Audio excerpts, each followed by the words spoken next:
अस्सलाम वालेकुम स्टूडेंट। आज मैं आपको पढ़ाने वाला हूँ एलसीएम।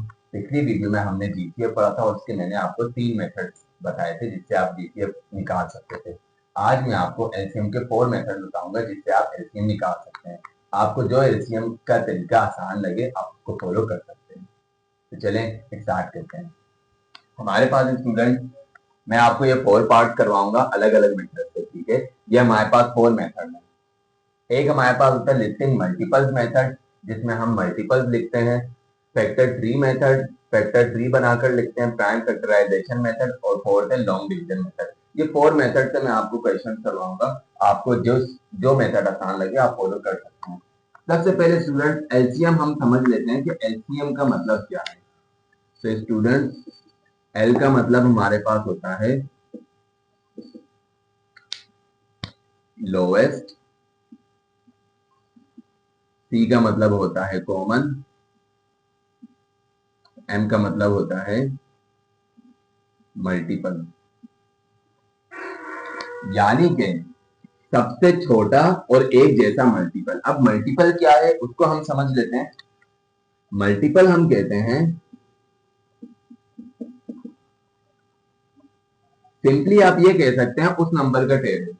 ठीक है, मैं आपसे कहता हूं 2 के मल्टीपल्स लिखें, तो 2 के मल्टीपल्स 2, 4, 6, 8, 10, 12, 14, यही है ना 2 का टेबल। बस जिस नंबर के आपसे मल्टीपल्स कहा जाए आपने क्या करना है, उसका टेबल लिख लेना, बस इसको मल्टीपल्स कहा जाता है। अब आपसे हमेशा अगर कोई मल्टीपल लिखने का कहा भी जाता है तो आपसे कहा जाएगा कि इसके स्टार्ट के 5 मल्टीपल्स लिखें या 10 मल्टीपल्स लिखें या 7 मल्टीपल्स लिखें, कहा जाता है। वरना तो ये मल्टीपल्स 2 का टेबल खत्म थोड़ी होगा। 22, 2 11 का 200 का 200 हो जाएगा। इस तरीके से कभी खत्म नहीं होगा। ठीक है, तो ये हमारे पास मल्टीपल्स होते हैं, यानी कि दो नंबर्स में। अब एलसीएम क्या है, यानी कि इन दो नंबर के टेबल में ऐसा कौन सा नंबर आता है जो सेम होता है। ठीक है, इन दोनों के टेबल में हम चेक करते हैं। सबसे पहले लिस्टिंग मल्टीपल्स मेथड यूज करते हैं।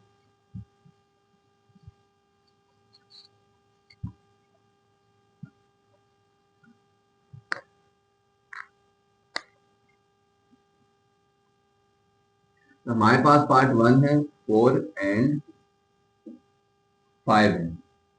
मल्टीपल्स इसके लिख लेंगे, यानी 4 का टेबल लिख लें और 5 का टेबल लिख लें। कितना लिख लें, थोड़ा थोड़ा सा 5 5 मल्टीपल इसके लिख लेते हैं। ठीक है, 4 के मल्टीपल्स लिख लिए। 4 का टेबल 4 1 4, 4 2 8, 4 3 12, 4 4 16, 4 5 20। सिर्फ 5 मल्टीपल्स लिख लिए हमने 4 के। ठीक है, 5 के भी मल्टीपल्स लिख लेते हैं। 5 का टेबल 5 तक लिख लें। 5 10 15 20 और 5 5 का क्या होता है 25 होता है। ठीक है, अब इसका एलसीएम, एलसीएम हमारे पास क्या होता है। अब आपने ये देखना है इनमें सेम नंबर कौन सा आ रहा है। कोई मल्टीपल है जो सेम आ रहा है, तो क्या आ रहा है 20।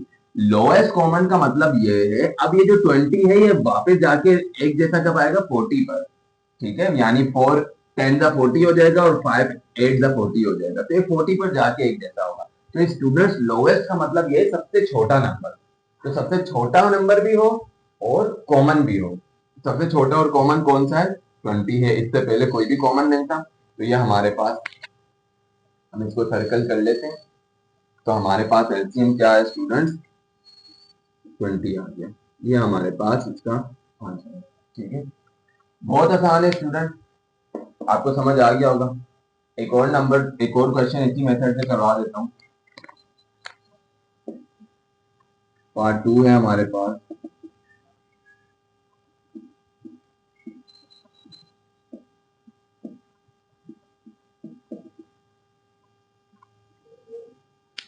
ट्वेल्थ का, अब आपको स्टूडेंट इसमें हमने 12 का टेबल लिखना है, 25 का टेबल लिखना है। 25 का टेबल आप लिख सकते हैं क्या। तो ऐसा ये वाला मेथड मुश्किल होता है बड़े नंबर के लिए। छोटे नंबर हो, 20 से छोटे नंबर हो, आपको टेबल 20 तक आते हैं अगर, तो आप क्या है उसके मल्टीपल यूज कर सकते हैं, पढ़ सकते हैं, बना सकते हैं, टेबल यूज कर सकते हैं। लेकिन अब बड़ा नंबर आ जाए, जैसे 40 का आ जाए, ये 37 का आ जाए, उसका टेबल आप कैसे लिखेंगे। तो वो मुश्किल आपके लिए हो जाएगा। तो आपने इस मेथड को भी मैं इसी मेथड से करवा देता हूँ। अगर आपको ये आसान लग रहा है आप इसको भी यूज कर सकते हैं। ये हमारे पास 12 है, 12 का टेबल आपको याद होगा। 12 1 12, 12 2 24, 36, 48 एंड 60। मैंने कितने 5 मल्टीपल लिख दिए इसके। 25 का टेबल 25 1 25 होता है। आप क्या कर सकते हैं ऐसे बड़े नंबर के लिए, अगर आपने यही मेथड फॉलो करना है, आप क्या कर सकते हैं, रफ वर्क यूज कर सकते हैं।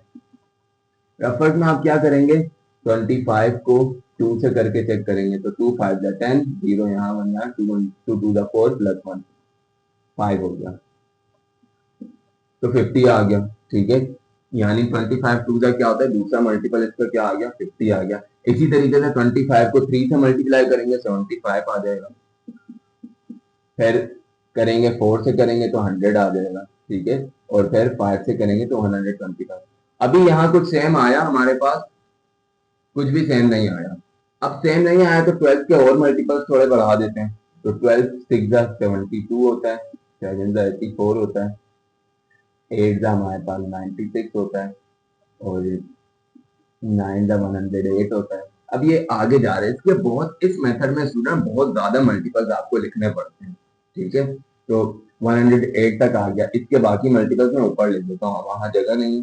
तो 108 के बाद 120 आ गया, 12 10 का 120। हमने पूरा 12 का टेबल 10 तक लिख लिया, लेकिन अभी भी स्टूडेंट हमारे पास कोई भी नंबर 10 नहीं आया। तो हम क्या करते हैं, थोड़ा और आगे लिख लेते हैं। आप क्या करेंगे, 12 11 का करेंगे तो ये हो जाएगा 132 हो जाएगा, और 144 हो जाएगा। ठीक है, इसको मैं आगे थोड़ा कर लेता हूँ, तो ये 150 हो रहा है, और ये 5 मल्टीपल लिख लेते हैं, 7 मल्टीपल लिख लेता हूँ, और 175 हो रहा है, 175 आ गया। अभी भी कोई नंबर सेंड नहीं आया। 144 को आगे कर लेते हैं, 156 हो गया, और 168 हो गया, और 180 हो गया। स्टूडेंट अभी भी मेरे पास कोई नंबर सेम नहीं आया इसका मल्टीपल। तो आप समझ रहे होंगे कितना मुश्किल हो जाता है ये मेथड जब हमारे पास बड़े नंबर ला रहे हैं। इसको भी आगे कर लेते हैं, 170 आगे जाके हो जाएगा 200, 200 के बाद 225 और 250 हो गया। ये मैंने 25 का 10 तक टेबल लिख लिया। 180 हमारे पास हो जाएगा 192, और ये हो जाएगा 204। अभी भी स्टूडेंट्स कोई नंबर 10 नहीं आ रहा, 204 हो रहा है। तो ये क्वेश्चन आपके लिए बहुत मुश्किल ऐसे होने वाला है, और बहुत ज्यादा टाइम भी लेने वाला है। तो क्यों नहीं हम इस क्वेश्चन को दूसरे मेथड से कर लेते हैं। ठीक है, तो दूसरा मेथड हम यूज करते हैं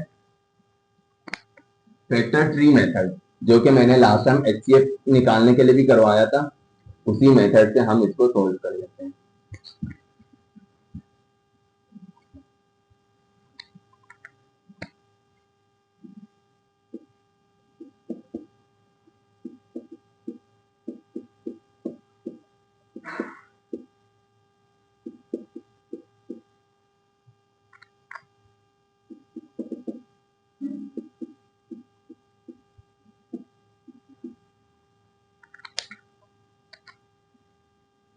क्या करते थे स्टूडेंट, पहले इसका फैक्टर ट्री बनाएंगे, 12 लिख देंगे। 12 किस टेबल में आता है, कोई भी टेबल आप यूज कर सकते हैं जो 12 में आता है, लेकिन 1 का टेबल यूज नहीं करना आपने फैक्टर ट्री में। तो किस टेबल में आता है, 4 के टेबल में भी आता है, 3 में भी आता है, 2 में भी आता है, 6 में भी आता है, आप कुछ भी यूज कर सकते हैं। ठीक है, मैं 3 का यूज कर लेता हूँ। 3 के टेबल में कब आता है, 4 का, 3 4 का लिख दिया। ठीक है, अब हमारे पास 3 क्या है, लास्ट टाइम मैंने आपको बताया था 3 प्राइम नंबर है। प्राइम नंबर भी बताया था जिसके 2 फैक्टर होते हैं। ठीक है, अगर आपने प्राइम नंबर वगैरह ये समझने के लिए जीसीएफ एलसीएम समझने के लिए स्टूडेंट पहले आपको जीसीएफ समझना जरूरी है। इसलिए अगर आपने वीडियो नहीं देखी मेरी जीसीएफ की, तो आप डिस्क्रिप्शन में जाके लिंक यूज करते हुए आप मेरी जीसीएफ की वीडियो देख सकते हैं। वीडियो देखेंगे तब आपको अच्छे तरीके से जीसीएफ समझ आएगा, उसके बाद आप एलसीएम पर आ सकते हैं। तो हमारे पास प्राइम नंबर हो जाता है जिसके 2 फैक्टर होते हैं, जो सिर्फ मैं छोड़नी बता देता हूँ, जो सिर्फ अपने टेबल में और 1 के टेबल में आते हैं। जब ऐसा नंबर आ जाए जो प्राइम नंबर है तो वो फिर ब्रेक नहीं होता, ये कंपोजिट नंबर है, ये अपने टेबल में 1 के टेबल में और टेबल में भी आता है, तो ये कंपोजिट है, ये ब्रेक होगा। 4 किस टेबल में आता है, 2 के टेबल में। 2 के टेबल में कब आता है, 2 2 का। ठीक हो गया, और ये 3 ब्रेक नहीं हो सकते, ये 3 वैसे ही नीचे आ जाएगा। तो ये हमारे पास फैक्टर 3 के फैक्टर्स आ गए, ठीक है, इस 12 के फैक्टर्स आ गए, इसके फैक्टर्स लिख लेंगे, फिर इसके बाद 25 के फैक्टर्स लिख लेंगे और फिर हम एंड में एलसीएम लिख लेंगे। अब 25 करते हैं। 25 स्टूडेंट किस टेबल में आता है? 25 डायरेक्ट 5 के टेबल में ही आता है। तो 5 के टेबल में कब आता है? 5 5 में। अब स्टूडेंट दोनों प्राइम नंबर आ गए, ये अपने टेबल में और 1 के टेबल में आते हैं, इसलिए ये ब्रेक नहीं हो सकते। तो इसके फैक्टर्स क्या आ गए हमारे पास? 25 के फैक्टर के हमारे पास क्या आया था? 3 मल्टीप्लाई बाय 2 मल्टीप्लाई बाय 2। 25 के फैक्टर्स क्या आए थे? 5 मल्टीप्लाई बाय 5 हो गए। एलसीएम कैसे निकलेगा? इन सब नंबर्स को आपने मल्टीप्लाई कर देना, ठीक है। एक चीज आपने और समझनी है, दो टू है मल्टीप्लाई में, ठीक है। तो हमारे पास एक्सपोनेंट क्या होता है आपने ये समझना, पावर, यानी कि दो टू हैं आपस में मल्टीप्लाई हो रहे हैं, तो इसको मैं इस तरह भी लिख सकता हूँ, 2 स्क्वायर, ठीक है। अगर तीन टू हैं आपस में मल्टीप्लाई हो रहे हैं, तो इसको मैं इस तरह लिख सकता हूँ 2 की पावर 3, ठीक है। चार टू हैं तो 2 की पावर 4, ठीक है। इसी तरीके से 2 7 है मल्टीप्लाई हो रहे हैं, तो 7 की पावर 2, ठीक है। 3 9 है तो 9 की पावर 3। उम्मीद है आपको समझ आ गया होगा, ठीक है। तो 2, इसको अगर हम मल्टीप्लाई करें, किस तरह मल्टीप्लाई करेंगे? 2 2 जा 4, 4 2 जा 8, तो इस ये किसके बराबर है? 8 के बराबर है, ठीक है। यानी 8 को हम ऐसे भी लिख सकते हैं, ऐसे भी लिख सकते हैं, ठीक है। इन सबको मल्टीप्लाई करके तो हमारे पास कुछ ना कुछ आंसर बनना होता है। तो इसी तरीके से बेटा ये दो टू है, तो इसको मैं ऐसे लिख सकता हूँ, 3 तो वैसे ही लिख दिया और 2 का स्क्वायर लिख दिया, बात एक ही है ना। इसी तरीके से 5 है, 5 का स्क्वायर लिख दिया, दो 5 मल्टीप्लाई होते 5 के ऊपर 2 आ गया, पावर लगा दी, ठीक है। अब हमने क्या करना है, जो सेम नंबर है उनको एक दफा लिखना है और जो सेम नंबर नहीं है उनको हमने मल्टीप्लाई में लिख देना है, ठीक है। कोई सेम नंबर है कोई नहीं है, ये पावर सेम नहीं हो सकती, नीचे वाला नंबर आपने देखना, तो नीचे कोई नंबर सेम नहीं है, यहाँ 5 है, यहाँ 2 है, यहाँ 3 है, तो ये इन सबको हम मल्टीप्लाई कर देंगे। हम मल्टीप्लाई में लिख लेते हैं 3 multiply by 2 square multiply by 5 square, कितना हो जाएगा? 2 का स्क्वायर क्या होता है? 4, 5 का स्क्वायर क्या होता है? 25। तो इसको मैं इस तरह लिख सकता हूँ 3 मल्टीप्लाई बाय 4 मल्टीप्लाई बाय 25, ठीक है। एक ही बात है, क्योंकि दो 5 थे मल्टीप्लाई हो रहे थे, 5 5 का 25 बनता है, दो 2 थे मल्टीप्लाई हो रहे थे, तो 2 2 का 4 बनता है, ठीक है।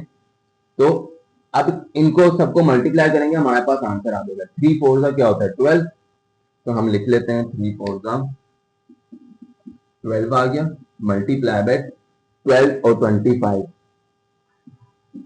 25। अब 12 को 25 से हमने मल्टीप्लाई करना है, 12 25 का क्या होता है? 25 10 का क्या आता है हमारे पास? 250 आता है। आप यहाँ पे रेफर करके ऐसी कंडीशन में कर सकते हैं, ठीक है। 25 को 12 से करेंगे, आपके पास आंसर 300 आ जाएगा। तो स्टूडेंट हमें ये समझ आया। अब देखें, इसमें हमने इतना टाइम नहीं लगा, जब आपकी प्रैक्टिस होगी आप ये बहुत जल्दी कर लेंगे, ठीक है। और जो लिस्टिंग फैक्टर मेथड था, जिस मेथड से ये करवाया था, ये छोटे नंबरों 4 5 8 9 इस तरह हो तो आप इसको यूज कर सकते हैं, इसमें आपका टाइम बचेगा या आसान लगेगा आपको। फैक्टर ट्री मेथड बड़े नंबर के लिए भी अप्लाई हो जाता है, किसी भी नंबर के लिए अप्लाई हो जाता है, ठीक है। इसको यूज करेंगे तो इसमें भी आपको आसानी होगी। अब थर्ड मेथड से मैं ये वाला क्वेश्चन करवाता हूँ, थर्ड, तो इसमें 3 नंबर है। थर्ड मेथड हमारे पास था factorisation method.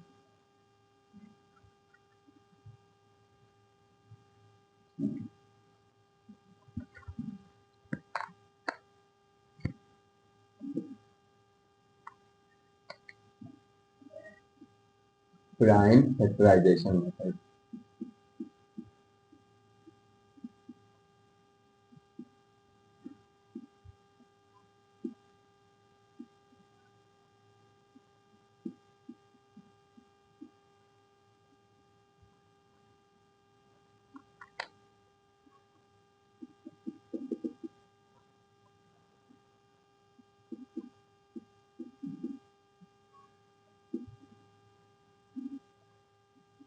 Prime factorisation method में स्टूडेंट हम क्या करते हैं, एक लाइन ड्रॉ करते हैं इस तरह से, पहले 5 करेंगे, 5 यूज कर लिया। 5 किस टेबल में आता है, सबसे छोटा नंबर आपने लेना है जिसमें 5 आता है, लेकिन 1 नहीं लेना, ठीक है। तो किस में आता है, 5 अपने ही टेबल में आता है क्योंकि प्राइम नंबर है। अपने टेबल में कब आता है, 5 वन द 5 होता है, ठीक है। बस इसको फैक्टराइज किया तो बस इतना हो गया। अब 10 करते हैं इसी तरीके से। 10 सबसे छोटे नंबर में 10 कब किस में आता है, 1 में नहीं आना चाहिए, 2 में। तो 2 में कब आता है, क्योंकि इवन नंबर है, 2 में आता है, कब आता है, 5 में। दोबारा 5 आ गया, 5 अपने टेबल में ही आता है, तो 5 वन द 5 होता है, ठीक है। 15 चेक करते हैं इसी तरीके से। 15 ऑड नंबर है इसलिए 2 के टेबल में नहीं आएगा, तो 3 में आ जाएगा। 3 5 द 15 और 5 तो अपने टेबल में आता है, 5 वन द 5। इनके फैक्टर्स लिख लेते हैं। अब ये भी बाकी मेथड इसका वैसे ही है जैसा फैक्टर ट्री मेथड है। इसके फैक्टर्स बस हम लिखेंगे और फिर आंसर हमारे पास आ जाएगा। तो 5 के फैक्टर्स हैं, 10 के फैक्टर्स हैं, और ये प्राइम फैक्टर है। इस मेथड में स्टूडेंट हमेशा फैक्टर ट्री मेथड हो या यह मेथड हो या फिर आपका लॉन्ग डिवीजन मेथड हो जो हमारा फोर्थ मेथड है, उसमें हमेशा आपके पास ये जो लेफ्ट साइड वाले नंबर आएंगे वो हमेशा प्राइम नंबर भी आएंगे, यानी जो अपने टेबल में आते हैं और 1 के टेबल में आते हैं, ठीक है, प्राइम नंबर। इसलिए हम इसको प्राइम फैक्टराइजेशन मेथड कहते हैं। तो 5, अब ये जो है ना लेफ्ट साइड पे, ये हमारे पास फैक्टर्स बने। 5 के प्राइम फैक्टर्स क्या बने, 5 बना है।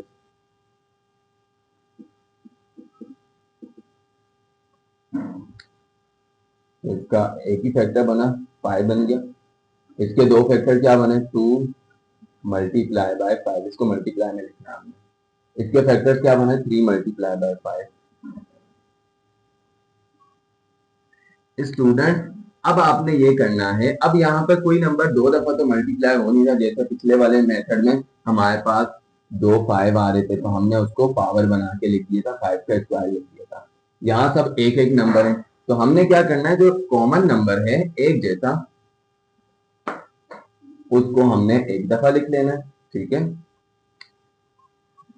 ये आ गया एक दफा, और जो बाकी नंबर बच रहे हैं उनको हमने साथ में लिख लेना है। तो क्या हो गया हमारे पास, 5 2 जा 10, 10 3 जा 30 होता है, ठीक है। आप डायरेक्ट मल्टीप्लाई साथ भी कर सकते हैं।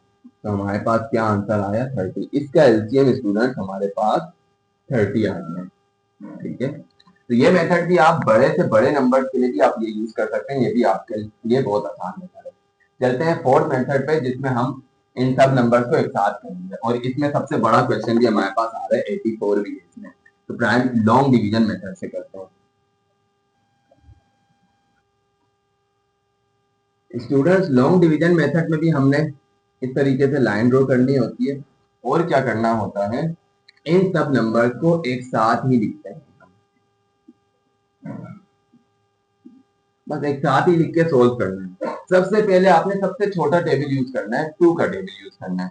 सबसे छोटा नंबर 2 है, और अगर इवन नंबर यहाँ कोई भी मौजूद है, चाहे एक नंबर भी इवन है बाकी सब ओड है, तब भी आपने 2 का टेबल यूज करना है। पहले इवन नंबर को सोल्व करेंगे, ठीक है। 2 के टेबल में 24 कब आता है, 12 जा 12 लिख दिया। 30 कब आता है, हाफ कर दें तो 15 जा। 84 कब आता है, 2 2 जा 2 4 जा 8 होता है, और 2 2 जा 4 होता है, तो 42 टाइम होता है, ठीक है। इवन नंबर ये भी है, इवन नंबर ये भी है, 2 के टेबल में आ सकता है, लिख लेते हैं। 12 कब आता है, 6 जा। 15 तो 2 के टेबल में आता नहीं है, इसको वैसे ही लिख देंगे नीचे। 42 कब आता है, 2 4 2 2 जा 4, 2 1 जा 2, 21 जा होता है, ठीक है। अभी भी ये एक इवन नंबर बचा है, तो इसको भी हम 2 के टेबल से करेंगे, तो 2 3 जा 6। ये ओड है, वैसे ही आ जाएगा। ये भी ओड है, वैसे ही आ जाएगा। अब ये सब ऑड नंबर बन चुके हैं और ये सब 3 के टेबल में आते हैं, तो अब हम 3 का टेबल यूज करेंगे इसके लिए। 3 1 जा 3, 15 कब आता है, 5 जा, 21 कब आता है, 7 जा। अब यहाँ पर हमारे पास 1 5 10 बचे। 1 तो आ चुका है, जब 1 आ जाएगा तो आपने उसको आगे सॉल्व नहीं करना, 5 और 7 को आगे सॉल्व करना है। 5 किस टेबल में आता है, सिर्फ अपने टेबल में लिख लेते हैं।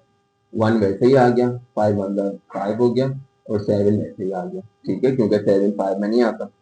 अब 7 यूज करेंगे, एक ही नंबर हमारे पास बचा है, तो 1 यहाँ पर आ गया, 1 यहाँ पर, और 7 1 7 होता है। ठीक है, तो स्टूडेंट इसके जो प्राइम फैक्टर्स आए हैं हमारे पास, ये सब आए हैं, इसके हम लिख लेते हैं। तो ये सब नंबर्स हमारे पास, प्राइम फैक्टर्स हमारे पास क्या आ गए इसके,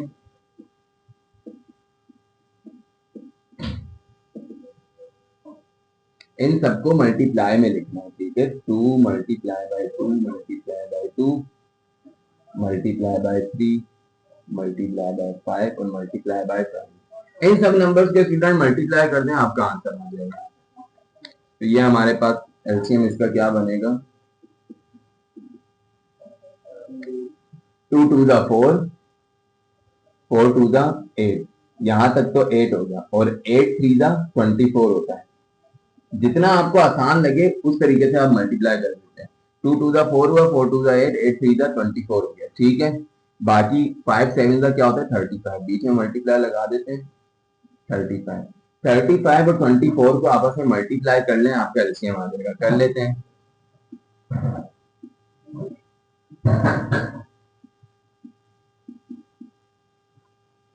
4 5 20 होता है, 0 यहाँ 2 यहाँ, 4 3 12 होता है हमारे पास, तो और प्लस 2 14 हो गया, 4 यहाँ 1 यहाँ आ गया।